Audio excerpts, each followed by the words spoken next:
शुक्रिया वीरू। और मार्केट गुरु सीरीज में आज हमारे साथ बहुत खास मेहमान हमारे स्टूडियो में Ramdev Agarwal, chairman Motilal Oswal financial services, और इंडिया के वॉरेन बफेट के नाम से इनको जाना जाता है। उनसे काफ़ी प्रभावित रहते हैं और वैल्यूएशंस को लेकर काफ़ी इनका फोकस रहता है। मार्केट साइकिल्स को लेकर काफ़ी अच्छी पकड़ रहती है। रामदेव जी के बारे में एक और चीज़, रामदेव जी नॉर्मली मार्केट को डे टू डे पर ट्रैक नहीं करते हैं। कई बार वो उल्टा जब उनसे बात होती है तो पूछते हैं कि अच्छा निफ्टी कहाँ पर है, मुझे पता नहीं है क्योंकि मैं ट्रैक नहीं करता हूँ इसको। रामदेव जी, सबसे पहले तो हमारे लिए समय निकालने के लिए शुक्रिया और खासतौर से हमारे स्टूडियो में आने के लिए शुक्रिया। बहुत इंटरेस्टिंग आप एक चीज़ बोल रहे थे ब्रेक, ये जब चर्चा शुरू हुई थी उससे पहले आप कह रहे थे कि एक करेंसी को लेकर आपका एक काफ़ी इंटरेस्टिंग व्यू ले रहा है, वो एक बहुत बड़ा ट्रिगर हो सकता है इंडियन मार्केट के लिए। जरा उसको एक्सप्लेन करेंगे प्लीज। देखिए, करंट अकाउंट डेफिसिट जो था इस साल के शुरू में काफ़ी ऊंचा था, बिकॉज यूक्रेन हुआ, ऑयल $95 हो गया, $100 हो गया, थोड़ा एक्सपोर्ट भी थोड़ा स्लो डाउन था। So current account deficit literally 3% के आसपास हो गया, 3-3.5% आसपास। लेकिन धीरे धीरे जैसे जैसे हमारे सर्विसेज एक्सपोर्ट्स पिकअप हुए, इवन मर्चेंडाइज एक्सपोर्ट भी अच्छा किया और ऑयल के दाम भी गिरे, तो वो सब एक साथ हो गया। और अभी Q4 में मेरे ख्याल से प्लस माइनस टाइप का है, like current account deficit is just about may be 0.5% और may be flat or maybe one small surplus. That number is I am yet to see. But उसी कारण से क्या हो रहा है कि आपका रुपी जो है, जो हर साल 3-4% गिरता है अगेंस्ट डॉलर, वो हो सकता है कि ये मतलब मैंने कुछ साल के लिए यहीं रुक जाए। क्योंकि आरबीआई तो चाहेगा भी 80-82 रुपये रहे ताकि एक्सपोर्ट को सफरिंग ना हो, है ना। लेकिन इस प्रोसेस में क्या होगा, आपका जो इनफ्लो जो है वो बढ़ते आएगा। सो वापस फॉरेक्स रिजर्व जो घट के 650 से 550 हो गया था, ऑलरेडी 585-590 हो गया है और हर हफ्ते बढ़ते जा रहा है। तो अब जैसे इस साल में मान लो आपका नॉमिनल जीडीपी 12% से बढ़ता है, तो डॉलर जीडीपी ग्रोथ भी 12% हो जाएगा, क्योंकि आपका ट्रांसलेशन में लॉस नहीं होगा। सो आपका परचेजिंग पावर स्टेबल रहेगा, बढ़ेगा तो नहीं लेकिन स्टेबल होगा। इससे इन्फ्लेशन के ऊपर भी अंतर पड़ सकता है, क्योंकि आपका 3-4% जो हर साल डिक्लाइन होता है, इंपोर्ट का कॉस्ट बढ़ता है। हर चीज़ डॉलर है, आपको कंप्यूटर है वो भी इम्पोर्टेड ही है। सो यदि मान लो 4% ना बढ़े भाव बिकॉज ऑफ डिक्लाइन, तो वो उससे कारण से क्या होगा, इन्फ्लेशन ही आपका नीचे हो जाएगा। इन्फ्लेशन नीचे होगा तो इंटरेस्ट रेट नीचे हो जाएगा, फिर वो पूरा साइकिल जो है।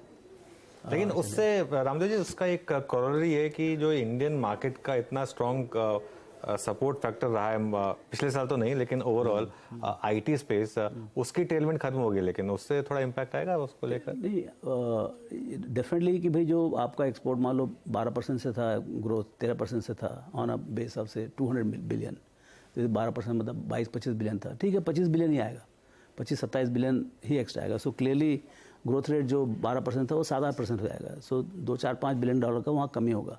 लेकिन आपके जो दूसरे सर्विसेज एक्सपोर्ट्स हैं, एंसिलरी बिजनेस सर्विसेज जो कैप्टिव्स खोल रहे हैं बड़े बड़े 50,000 लोग के, 60,000 लोग के, उधर मोमेंटम बहुत ज़्यादा है। सो टोटल सर्विसेज एक्सपोर्ट्स इस साल बहुत सरप्राइजिंग था, 30% के आसपास है, मतलब 250 बिलियन वाला 350 बिलियन हो गया। अब अगले साल services export in total will it go up by 10%, 15%, मेरे को उतना आइडिया नहीं है, but we have to watch as we go forward. Okay, क्योंकि आपने इसकी रुपए की बात की, इसमें एक और इक्वेशन जुड़ जाती है फिर एफआईआईज, क्योंकि एफआईआईज के लिए तो म्यूजिक होगा अगर उनको ये लगे कि रुपी डिप्रिशिएट नहीं कर रहा है। तो क्योंकि वो एक उनको एक फाइट करना होता है कि जितना भी वो गेन करेंगे उसमें 4% तो करेंसी डिप्रिशिएशन निकल जाता है। तो क्या और एक आपने एक चीज़ मुझे लास्ट टाइम कही थी कि जो एफआईआईज की एग्जिट है वो जितनी रही है उससे ज़्यादा पेनफुल उनकी री एंट्री होगी। तो आपको लग रहा है कि अगले 2 साल में इन्विटेशन भेज दिया आपने? इन्विटेशन जा चुका है आपके? इन्विटेशन जा चुका है मेरे हिसाब से।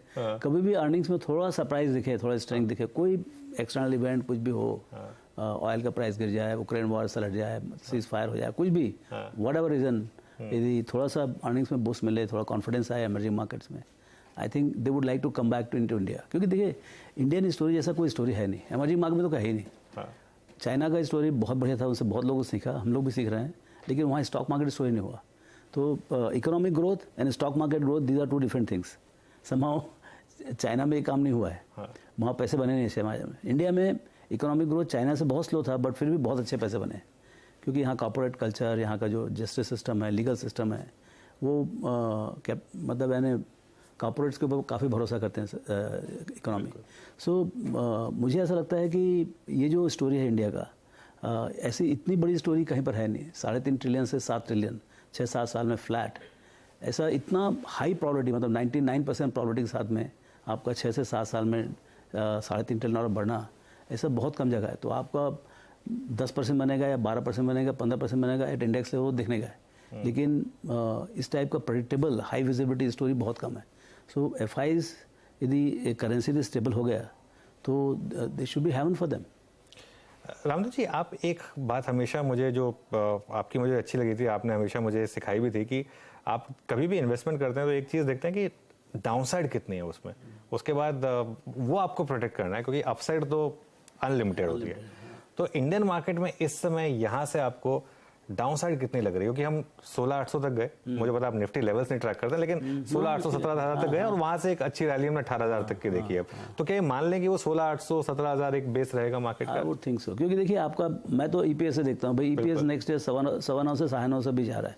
ऑप्टिमिस्ट आ रहे 950, पेसिमिस्ट आ रहे 925, तो मतलब समझ लीजिए उसके आसपास ही कहीं पर गिरेगा 930 935 समझ लो आप। तो आपका मतलब you are trading current year 23-24 at less than 20 times, मतलब 18-19 टाइम में आप ट्रेड कर रहे हैं। तो इसमें गमाने का मतलब ठीक है 15-16 भी आ सकता है, आने का तो कुछ भी हो सकता है, लेकिन तो बहुत डाउन साइड बहुत लिमिटेड है, very limited. Up side potential बहुत है, क्योंकि आप इस साल आपका यदि 15-17% ग्रोथ है, अगले साल फिर से उस समय टाइप का ग्रोथ बन रहा है। तो आपका डाउन साइड 10% है, अप साइड 20-25-30% दिख रहा है। इस टाइप का 1:3 का गेप दिख रहा है। ये इनफैक्ट मैं आपकी जो रिसर्च टीम है उनका एक इस बार का नोट पढ़ रहा था अर्निंग्स का, कि काफी क्वार्टर्स के बाद शायद अर्निंग्स अपग्रेड्स स्टार्ट होंगे। आपको कॉन्फिडेंस है? क्योंकि वो एक जो अपग्रेड्स हैं वो एक मिराज रहे हैं हमारे लिए, वो मतलब वो आए नहीं है। हम हर बार कहते हैं कि शायद अर्निंग्स अपग्रेड्स आएंगे, लेकिन आ नहीं रहे हैं। इस बार के क्वार्टर को देख के, एक्सेप्ट IT को छोड़कर बाकी देखकर लग रहा है कि शायद अर्निंग्स अपग्रेड्स शायद आ सकते हैं। देखिए इकोनॉमी में टॉप लाइन मोमेंटम तो है, आप देखो इवन 22-23 में 15-16-17% टॉप लाइन ग्रोथ है। प्रॉब्लम वाज द मार्जिन, मतलब कॉस्ट इन्फ्लेशन जो था, कॉमोडिटी इन्फ्लेशन था, वो सब they were not able to pass on corporates. अब धीरे धीरे वो भाव भी बढ़ा रहे हैं और कॉमोडिटी प्राइसेस भी नीचे आते आ रहे हैं। सो मुझे ऐसा लगता है कि मतलब कई कंपनी से हम बात करते हैं, सब लोग बोलते हैं कि sir best the margin is going to be now coming in Q1 Q2 as things are stabilising.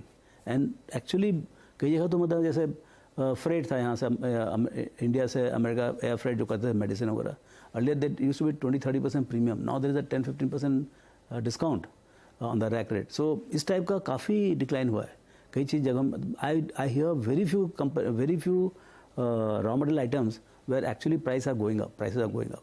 तो उसी कारण से मुझे लगता है कि बिकॉज इकोनॉमी 6-7% का ग्रोथ है, तो आपको टॉप लाइन तो आएगा, कंजम्पशन आएगा। Whether corporates are pricing power or not, that depends on the commodity pricing.